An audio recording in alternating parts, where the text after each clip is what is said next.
So it's springtime. I don't know if you noticed, but like everyone is outdoors. Everyone is outdoors. It's like everybody on my neighborhood suddenly came out of hibernating and then out into their yards doing yard work or walking along the street. And yesterday was beautiful. I mean, we couldn't ask for a better day than to gather at the park and to do a little egg hunt and to have some treats and stuff. And one of the things that warm weather does is it sort of like brings hope and like gets you kind of excited. I don't know if it's like the fog of February in Minnesota passes and then April is just like, there's a world out there. And like, I'm excited about it and summer is coming. But I had one of those moments yesterday after most of the people left. There was an open field, there was grass, the sun was hot. I'm starting to feel a little bit of the sun. And somebody had brought along football. And after everyone left, we started tossing the football around and enjoying the weather, enjoying the field. And listen, one of the things that this time of year does is it reminds me of how much I love sports. Like, I really do. And it reminds me, even last week with my own ankle and its injury, it's getting better. It's not 100%, but it's about there. And it reminds me that I just love a game. I love a game. And so we're throwing the football, and of course, it didn't take more than a few passes for us to forget that we aren't as young as we used to be. And for me, it was my arm. Like, I was like, I got this. And I throw as far as I can, and then my shoulder's starting to feel it. And for someone else, they stretched out to get a pass and found themselves tumbling to the ground, not quite as fast as they used to be. And we're laughing about these things, but it's true. There's something about this time of the year that sort of invites us outdoors and back into sport. God actually used soccer as a sport significantly in my life. I don't know how many of you know this story. Some of you do. But see, soccer was my first love. And Laura knows this, all right? Yeah, Laura knows this. She's over there. She's here. Soccer was my first love. And she saw the breakup. Right? She was there in the midst of it. And it wasn't one of those like clean breaks. I mean, it was an ugly cry all the way. Like, I was sobbing. I was shaking. When soccer and I broke up, like, it was a thing. Because here's the deal. I had given my life to the game. I mean, I loved it.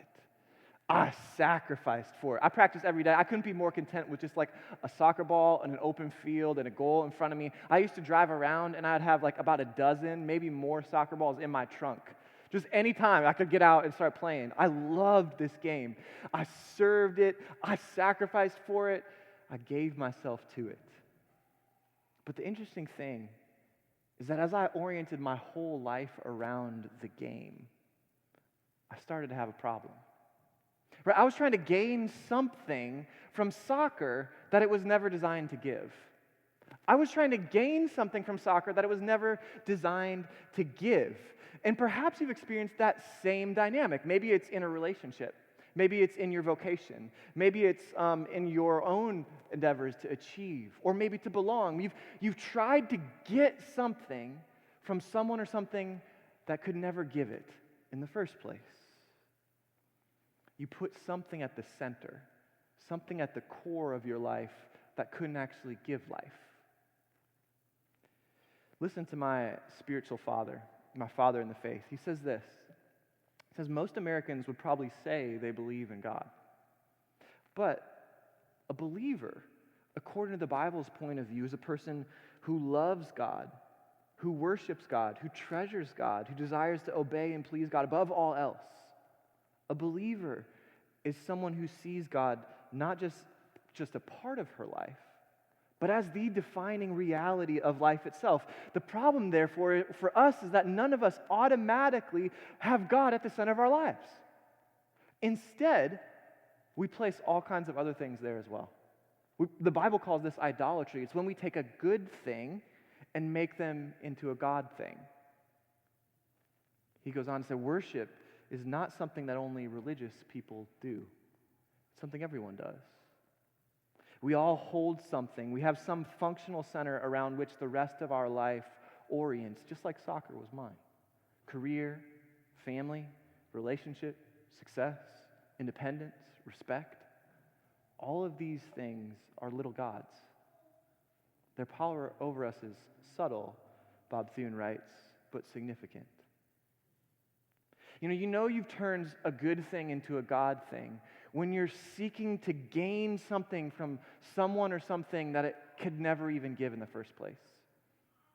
Now, I want to look at this idea as it relates to Jesus' teaching here at the center point of the Gospel of Mark. This is literally the middle point. There's 16 chapters. We're at the end of chapter 8, and then 9 through 16 is a whole other section. And what I want to do is show it to you with, of course, 3 words that all start with P because it's Easter and I'm ready to preach, all right? So here they are. There is the profession, there is the problem, and then there's the paradox that Jesus offers us. There's the profession, the problem, and the paradox, and here we go. The profession of Peter, as we see, you are the Christ, is the turning point in Mark's gospel, and you could say in history as we know it. If you summarize just a bit of where we've been, in the Gospel of Mark, we have been journeying along with the disciples up to this point, wondering who exactly is Jesus, right? And all of the healings, all of the teachings, all of the miracles, they've all been designed to communicate something about Jesus' identity. And as we see in this last chapter, the disciples just don't get it. Like, they're slow. They can't quite pick up what he's putting down, even though they've seen miracles with their own eyes. So at the midpoint of the story, Jesus realizes this, and he takes them on a hike. They've been doing ministry, and he takes them on a hike, traveling north of Jerusalem all the way up to Caesarea Philippi. A long journey up an incline all the way towards Mount Hermon, the highest point in the region, which would have looked over the entire Jordan Valley.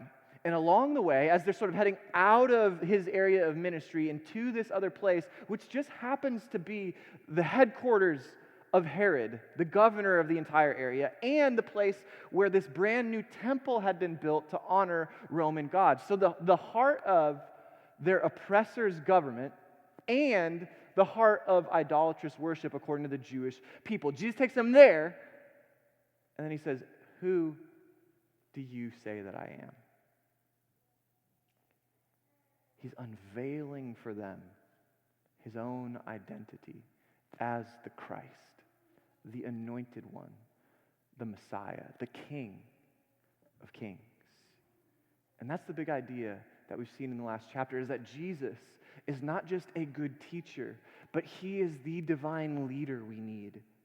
He's leading these disciples to a place that they could never get just by him telling them. They had to be led to a spot where they could begin to see, but they can't see clearly yet. Things are still fuzzy.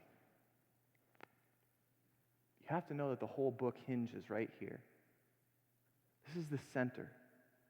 Some scholars would break the book down geographically, like you've got his ministry to the Jews and then to the Gentiles and then in Jerusalem, but it makes the most sense with what Mark is writing for, why he's penned this, to put it in 2 halves, about the identity of Jesus and the purpose or the mission of Jesus. Jesus is revealed as the King of Kings. Listen to scholar N.T. Wright. He says, it's vital for us to be clear on this point. Calling Jesus Messiah doesn't mean calling him divine. It doesn't mean calling him the second person of the Trinity. Mark believes those things, and he's going to show that Jesus was and is divine. But at this moment in the story, it's about something else. It's about a politically dangerous and theologically risky claim that Jesus is the King of Israel. That's scary talk. That's a risky place to be because it would face incredible opposition from his contemporaries and potentially from the Roman government. But Jesus claims to be the King of Israel, the heir to the throne of David. Here today, instead of the revealing of his identity, we have the dismantling of all of their ideas about what it meant to be the Christ. And Peter's profession is the key point. It is the moment of clarity. But as you see, the disciples are still a bit confused. Okay, so let's look at their confusion. The problem here comes in the next few verses. And he began to teach them, this is verse 31, that the Son of Man must suffer and many things, and be rejected by the elders and the chief priests and the scribes, and be killed. And after 3 days, rise again. And he said this plainly. And Peter, our boy, he took him aside and rebuked him. Turning and seeing the disciples, Jesus rebukes Peter and says, "Get behind me, Satan. You are not setting your mind on the things of God, but on the things of man." Jesus, after this incredible profession of faith that he is the Christ, begins to teach them about what that is going to mean. And as he starts teaching them, pulling together all these strands from the Hebrew Scriptures about that the Messiah was to be glorified and was to reign, but also this chosen one was to suffer, they say, hey, wait a second, this is not what we signed up for. They start to question what is going on. Because Jesus says, listen, it's not that I could suffer. Like, we could go on this risky mission and then all of a sudden it could turn out poorly. He's saying that's not like an option of what could happen. He's saying this must happen. This is the reason I came, not a possibility that could happen. In order for my mission to be complete, I must suffer. I must go to the cross. And I must die and rise. Peter is the key source for this book. The guy right here who gets told, "Get behind me, Satan," he's the source for these stories. And I think because of that, Peter wants us to feel the shift. And I think Mark wants us to feel the shift. That there's this idea of, I think we're clear. And then all of a sudden, everything is confusing again. I thought we had focused it, but now it's fuzzy and I don't know what's going on. Peter's going, I just professed you're the king. That you're the king to end all kings. And for that, Peter means victory. Peter means power. Peter means authority. And rightfully he's going, how are you going to talk about dying when you're the one who's supposed to deliver us? Right? How are you going to talk about suffering and losing? You're the one who's supposed to win and bring about the restoration of all of Israel, both spiritually and politically. Brother Jesus, Peter says, this is not how it works. And he's sort of right. But he's not quite right. Where is Peter getting his idea about the Son of Man? Don't run over that phrase. Of course it means one who is like a human, a son of man. But in the Scriptures, it has much more significance, especially in the prophets. And if you flip in your Bible, or want me to read, over to Daniel chapter 7, you'll see why. Because Peter and Jesus himself are pulling in these themes about who is the Son of Man. And let me read to you this funny bit about beasts and then about a king. Look at this. I looked, this is Daniel, the prophet, having a vision in the middle of the night. And he says, I looked then because of the sound of the great words that a horn is speaking in his dream. And I looked, and the beast was killed, and its body destroyed, and given over to be burned with fire. And the rest of the beasts, their dominion was taken away, but their lives were prolonged for a season and a time. And I saw in the night visions, and behold, with the clouds of heaven, there came one, like who? A son of man. And he came to the Ancient of Days, and was presented before him. And to him, the Son of Man, was given dominion and glory and a kingdom, that all peoples and nations and languages should serve him. And his dominion is an everlasting dominion, which will not pass away, and his kingdom is one that shall never be destroyed. This is what Peter hopes for. This is Peter saying, you're the Son of Man, you're the King, you're the Messiah, the one to deliver. Peter's like, defeat isn't in the plan. Jesus, what are you talking about? But here's what Peter missed. Jesus was not just another king. He was a new kind of king. A kind of forever king whose approach to power was completely different than the way that the rest of the world, even the rest of the rulers, had approached power. I mean, if you think about what power does to us in our sort of flawed and imperfect ways, power corrupts us easily we become like beasts at times by power. Look at the powers in our world and the corruption that comes. Beast is a good term. But Jesus is saying, no, no, no, no. I'm coming with a kind of power that will completely flip the way in which power works. Power has a way of turning people into wild beasts, but I'm going to put that approach to power away and come with an incredibly new approach to power. He's saying that because of the Old Testament, I am coming to rule, yes. I am the lion, but I have to come as the lamb first. I have to come as the lamb first, and my approach to power will be to flip its script so that I can make not just Israel new, but the whole world new. See, the words of Jesus might sound sharp to you. Get behind me, Satan. But the matter is that important. The significance of this moment is huge because the way that God wields power is very different from the way the world uses power, from the way that the enemy of God twists it. And just like Peter, we can set our mind on the things of man. We can set our mind on the ways in which things work, the same old tired power dynamics, and strive to offer something in return for our soul. But that won't do. Let's look at the paradox. The paradox of the spiritual life, according to Jesus, is that to save your life, you must lose it. To save your life, you must lose it. So Jesus, having rebuked Peter, calls the whole group together. Not just the disciples now, but this is public for everyone. And here's what he says. We flip over to verse 34. And calling the crowd together with him, with his disciples, he said to them, if anyone would come after me, same word for follow, if anyone would follow me, let him deny himself and take up his cross and follow me. For whoever would save his life will lose it. But whoever loses his life for my sake and the gospel's will save it. For what does it profit a man to gain the whole world but forfeit his soul? What can a man give in return for his soul? For whoever is ashamed of me and my words in this adulterous generation, the Son of Man, will be ashamed when he comes in glory of his Father and with the holy angels. The way to power, Jesus is saying, even when you deserve power, even when you have the rights to all power, is not through the ways of man, but the way of God. Like the way to right standing.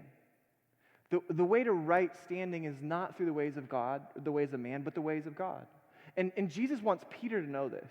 And I think Mark wants us to know this because if you set your mind, if you set your hope on the way that humankind tends to do things, the way that men and women approach things, is generally to be concerned underneath it all with what do we have to offer?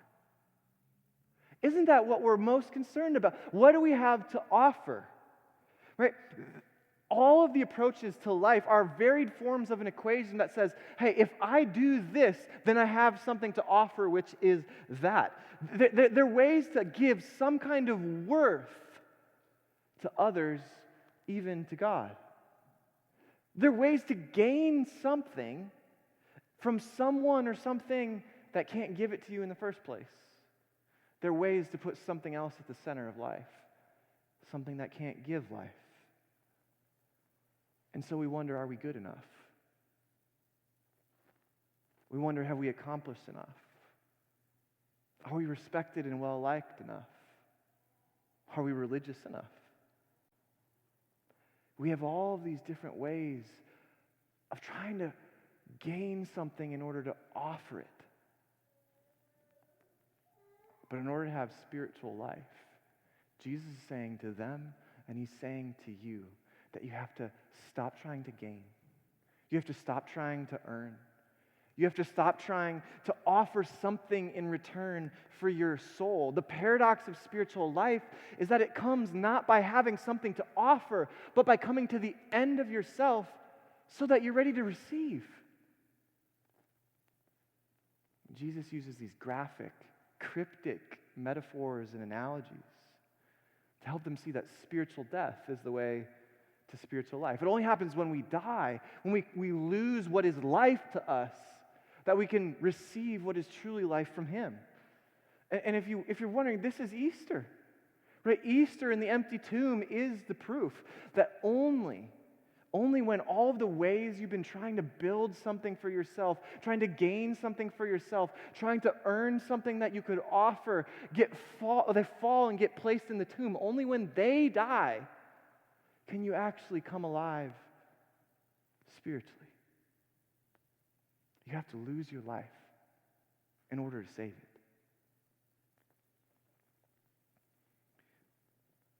For us to get this required an incredible sign.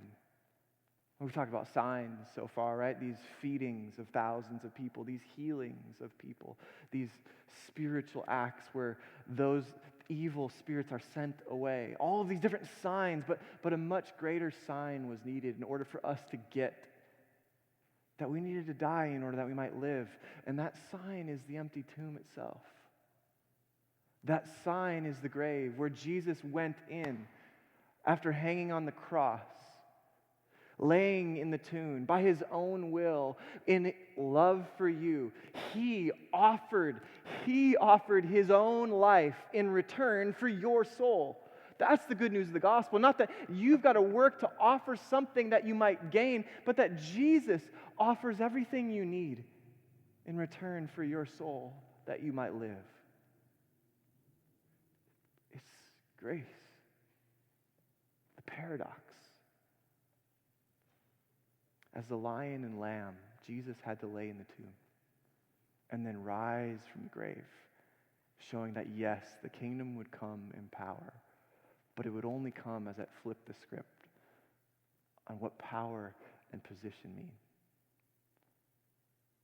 Family, because Christ gave His life in love for you, you can lose your life and gain what's truly life from Him. That is the invitation of the gospel. And we've seen the profession of Peter, the problem that Peter raises, and now this paradox statement: to save your life, you must lose it. But here at the middle point of the gospel, the middle point of this historical biography of who Jesus is and what He's done, we see both the identity of Jesus and the purpose of Jesus smashed together in a moment where He turns towards Jerusalem and to the cross. It is crucial that they got this. And it's crucial that you get this challenge of Jesus. Because Easter speaks to us. Easter, this celebration, speaks to us that at great cost and with great love, Jesus gave His life in return for yours. Easter is the proof. And the message calls for response. And so I want to invite you, would you wrestle with the real Jesus who says, in a sense, He says, listen, true faith is not an add-on to your cart. It's not an add-on, throw it in. It's a whole new way of shopping, right? True faith is not like an alignment at the chiropractor. It's like an entirely different skeletal structure. True faith is not just sort of like an app that you download on your phone. It's a completely different operating system. One in which you have to die to the old way that you might live to the new, based on His work that He's done in return for your soul, because He loves you. What's your functional center? What do you drift to orient your life around? Can you name one or two good things that you make God things? Revealing your own need to turn. Stop putting your mind on the things of man and receive the way of God. Would you do that today? Identify those things and receive the paradox of spiritual life, that in order to save your life, you must lose it. Let's pray. Father, thank You for a beautiful passage right at the core of this gospel that we're studying. And my prayer is that the the dynamic it puts forward, this principle, this paradox Jesus holds out that to save your life you must lose it, would be one that we put on repeat time and time again. And it doesn't mean that we have to sort of strip ourselves of everything, but it means that we need to replace what's at the center with that which can truly give life. And that's you. You, the one who has all authority over life and death. We praise you on Resurrection Sunday, on Easter Sunday, as the giver of life, the center of life, the only thing that can give us all the things that our hearts long for. So give us faith to receive you at your word and to believe the truth of your gospel. In Jesus' name, amen.